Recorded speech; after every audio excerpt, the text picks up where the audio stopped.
Ms. Holub, as you know, and I want to get on to some other larger questions, but a specific question. As you know, methane is a particularly potent greenhouse gas. As you know, one of the great sources of methane is fugitive emissions from drilling. The Obama administration put restrictions on that release.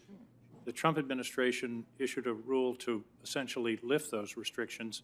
We have a motion on the floor of the Senate, I think this week, to rescind the rescinding. You're nodding. It's a little. What's your company's position on that action? We support the direct regulation of methane just for the reasons you said. It is very potent, and we need to have regulation in place to ensure that we have adequate controls throughout the industry. We support that. So you would urge us to vote yes on this resolution to restore the direct regulation? We support doing that, yes. Thank you. Ms. Culver, another sort of quick question, listening to these various exchanges. As I gather, there's no direct effect on revenues from leases because of the moratorium, because that's future looking.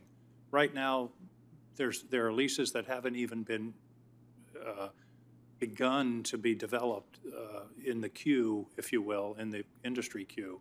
So when will the states and the industry see a decline? In other words, what's the lag time here? Thank you, Senator. As you mentioned, we do have 13.9 million acres currently under lease that are not yet in development and are in the process that could be developed. In addition, we do have thousands of permits issued and also pending. So how long will it take before there's a real monetary impact of this moratorium, assuming for a moment that it continues indefinitely? Right. So the monetary loss right now is new bonus bids and additional rents from leases. However, the vast majority, as I mentioned, of income comes from producing leases from royalties. Yeah. We do not anticipate an effect, a significant effect on income to states and the Treasury in the near future during this current pause. Can you define near future? Several years? There have been reports issued that identify periods of several years. We have not yet undertaken that specific estimate. Thank you. Governor Gordon, welcome. I was served as governor of Maine alongside Jim Geringer of Wyoming. I hope you'll give him my very best regards when you're back in the state. The jobs loss issue is really tough, and I understand that. I've lived through in my state some wrenching industrial changes, lots of jobs lost. However, that happens because of changes in the economy.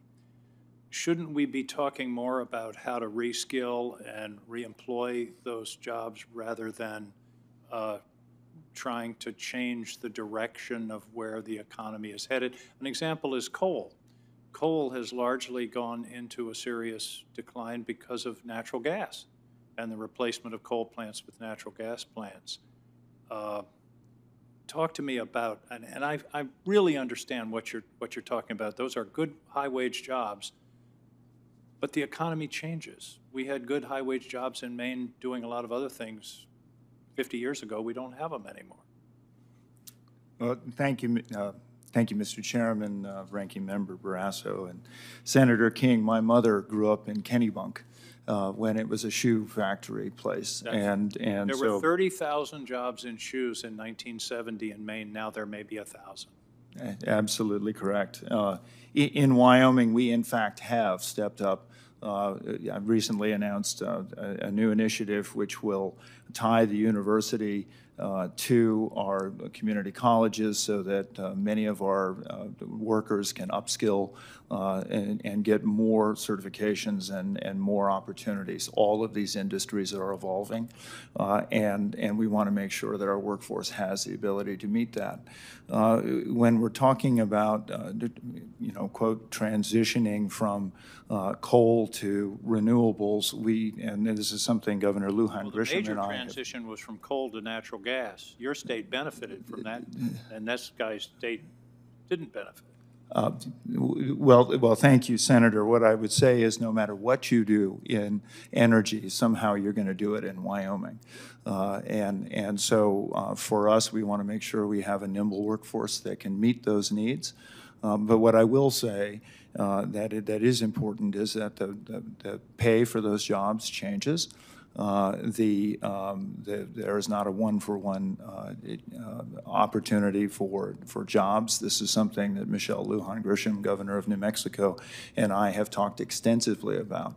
How do we build that economy over time? And I think there are chances to do that.